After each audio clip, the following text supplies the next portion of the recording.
ফুটবলের খবর FIFA AFC থেকে একের পর এক সুখবর ফুটবল ফেডারেশনে এএফসি অ্যাওয়ার্ড গ্রাসরুট জয়ের পর এবার জাতীয় দলের র্যাঙ্কিংয়ে এক ধাপ উন্নতি করল বাংলাদেশ।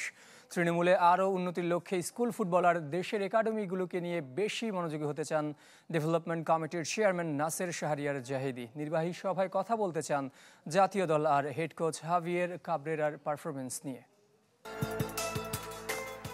র্যাঙ্কিংয়ে ৩৮ ধাপ এগিয়ে থাকা হংকংয়ের সাথে অক্টোবর উইন্ডোর প্রথম ম্যাচে হারলেও দ্বিতীয়টি ড্র করায় ফিফা র্যাঙ্কিংয়ে ইতিবাচক ফল পেল বাংলাদেশ।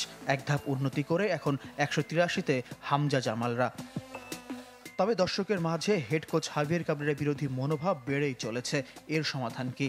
২৬ অক্টোবর বর্তমান কমিটি নির্বাচনের ১ বছর পূর্তির দিন নির্বাহী সভা আহ্বান করেছেন সভাপতি তাবিত আওয়াল, যিনি জাতীয় দল ব্যবস্থাপনা কমিটির চেয়ারম্যান। সেদিনের সভায় জাতীয় দল নিয়েও আলোচনা চান সহসভাপতি নাসের শাহরিয়ার জাহিদি।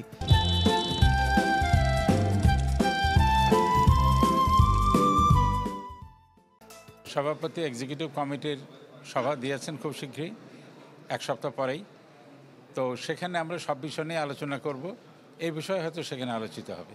তবে এটুকু আমি বলবো যে আমরা আগে যেরকম পারফর্ম করতাম তার থেকে অনেক ভালো করছি। জাতীয় দলের পাইপলাইন তৈরি ডেভেলপমেন্ট কমিটির অন্যতম দায়িত্ব।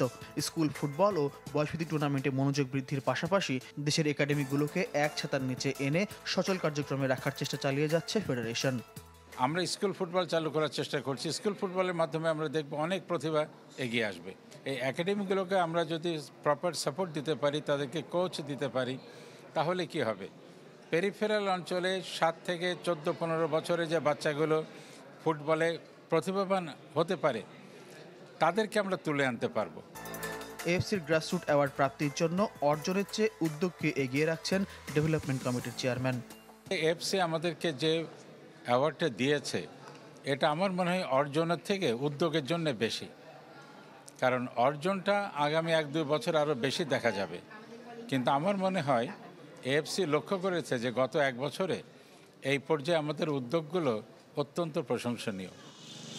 প্রায় 1 বছরে অনেক নতুন অর্জন ফেডারেশনের বর্তমান কমিটির, বাকি সময়ে সেসবকেও ছাড়িয়ে যাবার লক্ষ্য। ফয়জুল ইসলাম, চ্যানেল 24, ঢাকা।